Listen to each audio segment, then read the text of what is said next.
This is from our FOSS Structures of Life, read aloud, pages 78 through 80. Barn owls. Barn owls are large birds with white, heart-shaped faces. They are found all over the world. Barn owls live near fields, pastures, and any places where voles and other small animals are found. Barn owls don't tear or chew their prey. They swallow their prey whole. But they cannot digest the bones, fur, claws, and teeth of their prey. About 20 hours after feeding, barn owls regurgitate or spit up these bits. They come up as oval balls of fur and bones, called owl pellets.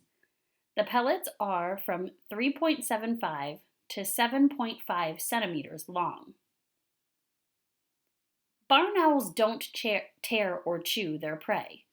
For this reason, the pieces of a complete skeleton of a small rodent can almost always be found in a pellet. Sometimes a pellet might contain the remains of several small animals. You can use a toothpick to pull a pellet apart. Then you can put together at least one skeleton of a barn owl's meal from the pellet. Barn owls aren't the only birds that spit up pellets. All owls regurgitate indigestible parts of their food as pellets.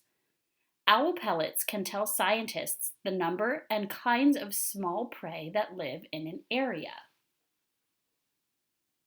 The barn owls of Homestead Cave.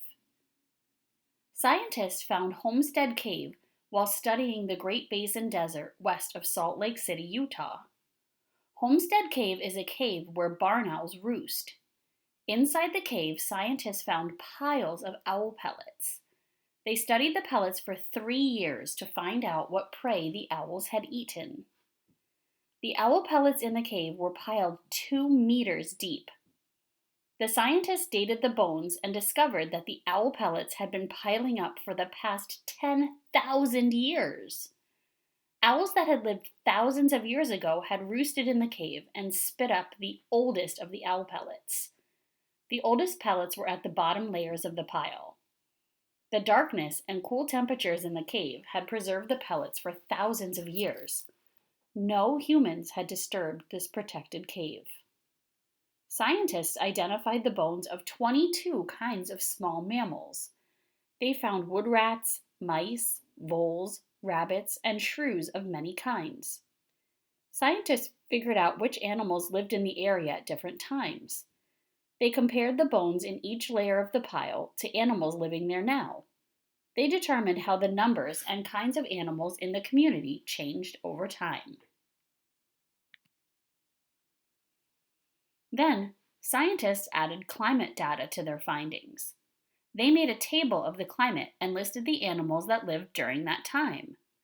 They observed how the numbers and kinds of animals changed as the climate changed over 10,000 years.